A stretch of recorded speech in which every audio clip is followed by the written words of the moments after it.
Hey everybody, this is Lynn from A Bit of Birdsong. I promised a few months back, after selling mine, that I was going to make another massive lace and creams and whites supply book. I'm not sure we can even call this a book. So here is the outside. You can see the beautiful grungy tags so that I can separate out what is in here. Do I dare flip it around this way to show you the spine? There's really not even a spine. Oh, it's lovely.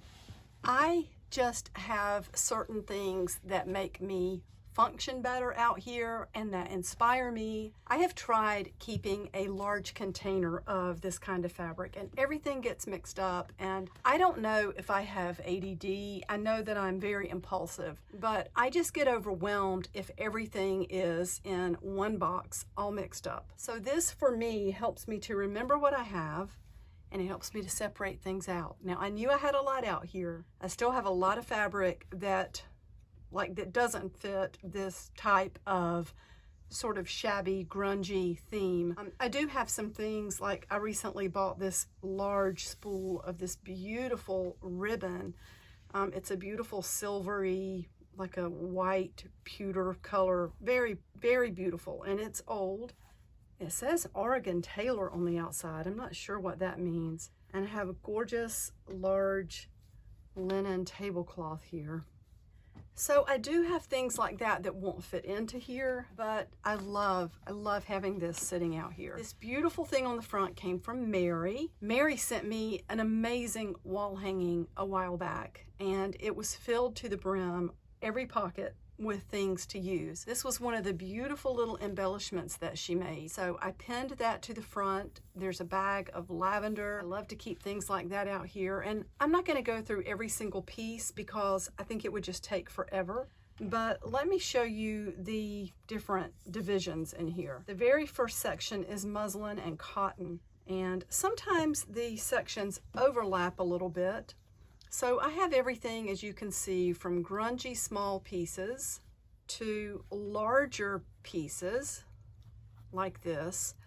I use this kind of fabric to make my birdsong tags that are stamped.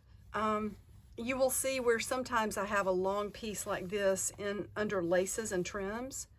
It depends to me on how wrinkled it is and what kind of fabric it is, and also like just how lazy I am at that moment. But I do cut little strips like this to stamp, so that's why this one is under muslin and cotton.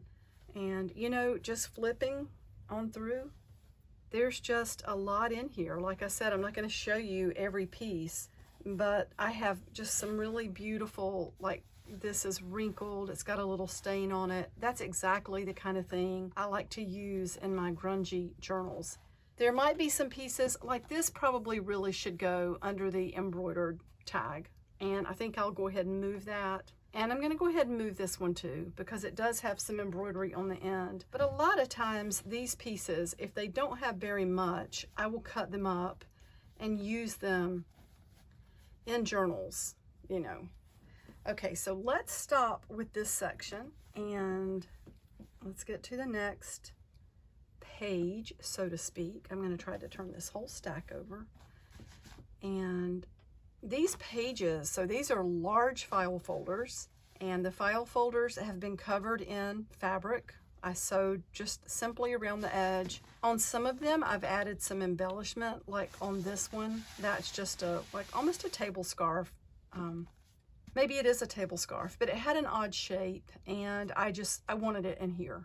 So this section is lace and trim, and I have all sorts of things. Like I've got this ribbon that I'm probably going to distress. I haven't decided yet though. It's really, really silky, and I feel like if I get it wet and distress it and dry it, it's gonna have more grab. But there are all sorts of things in here. Beautiful pieces of sheer ribbon, a lot of cotton lace like this. Let's get that thread out of there. I don't like to have these rogue threads mixed in. Although sometimes it just happens, because I also have things like like this. That's the edge of a table scarf, and I just ripped it off all the way around because I used the fabric. And then this part is awesome for a journal tie or to cut little ties for tags. So again, just a lot of lace, all sorts of lace trim. That was from a wedding gown, and there's a little ribbon with some butterflies. I think Ava might have sent that to me.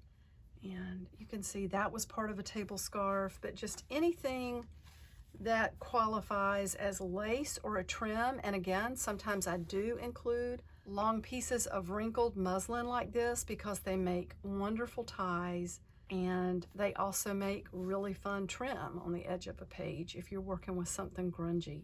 So you can see that was from like a table scarf, but got a lot of lace around the edge. And there's a really grungy tie. That was used, part of that, on a journal recently. And then that looks like it was part of a skirt or a blouse, but that's really fun to use. And see all of this cotton lace. That is a blouse that it's too small for me, but I wanted to keep it for the lace. So we won't just keep on and on in this section. Let's go ahead and tuck all this under, and we will just try to flip this over. I love this book. And pull in the pieces that, okay, I had that under trim, but I think I might put that in the embroidered section. I know in the previous book I had a section for candle wicking, and I never really had a lot of pieces that were truly, technically candle wicking, so I did away with that section in this one. And I think, you know, for one reason I couldn't remember everything that was in there. So textured pieces, these are pieces of fabric that are shabby or grungy, but they do have some texture, like this one. It's got all of those ripples in it. And, you know, it can sit here until inspiration strikes. And I think, oh yeah, that's what I want to do with that. I do love the grungy tags. So let's flip that section over. And in this section, we have roses. And I love, love, love roses. I love fabric with roses. So, and I don't think that's a rose, but it ended up in there. I do have just a variety of fabrics that have roses. That had part of a bloom, and you can see there are leaves there. So we don't have to go through this whole thing. Oh, I do want to show you something though. In the recent fabric packs I had, we did have some fabric that was really like highly shiny and scotch guarded or whatever. This is one of those. I washed it and look how wonderful and crinkly it is. All of that is just really soft. I love it. This is exactly what I wanted. So I'm going to wash all of the rest of mine. Look at that beautiful flower. So anyway, that's just all fabric that has roses, all kinds of roses in there. And this one is sewn in. It had the initials here on it. I had no idea who that belonged to, but I thought it would be pretty just to sew that right to the page. And this is canvas and burlap. So I know this is not canvas or burlap, but, and neither is this. There are a few pieces that just because of the style, I put them under here. But the rest of this is really heavy. Like, you know, there's a piece even that has gold thread in it. And just really heavy fabric. There's another piece of that that doesn't quite fit, but I know why it's there. And then that was from a money bag. The next section is quilted and embroidery. So we will go ahead and put these little embroidered pieces right on top here. But then I do want to show you. So things like this, I love this. That was from a quilted pillow sham that I absolutely love. When I see things like that, I buy them for journal making. And then these are pretty little like handkerchiefs. They're kind of big for handkerchiefs, but you know, they've got that typical little embroidered look. That's not embroidered, but it does have that design on it. And neither is that, but it, in my mind, I know why it's here, and I kind of redid the sections in this book. So there are some quilted pieces and then that. So let's put all this in here and flip that. Now this very last section is gauze and sheer fabrics. And you will notice like right away, this is really not a shabby color. It's almost a bit boho, but it is kind of dreamy, you know. Using just a little bit, I think it would fit in with that theme. But for me, the main reason is that it is so sheer, and when I need it, I'm gonna know where it is. So, you know, you've seen some of this, the fabric with the stars. I love this, and I have used quite a bit of this, but fortunately I still have some large pieces. And I don't know how that got in there. I'm always doing that with these. Every once in a while I find something out of place. And then that's really sheer. This is not sheer, but it's definitely got a lot of holes in it. And I don't want to really consider it embroidered because it's kind of not embroidered in a way that I could use it without having something underneath it. This is like a dotted Swiss, and it's really pretty. It's very sheer. See that?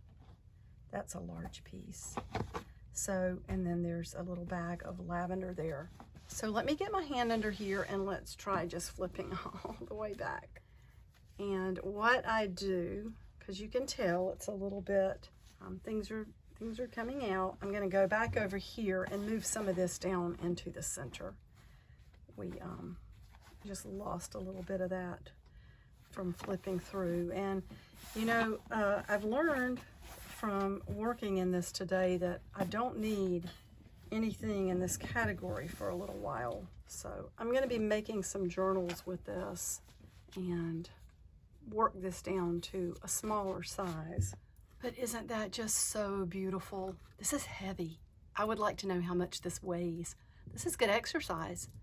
People think crafting women don't get exercise. All we do is just sit around, but this is not true.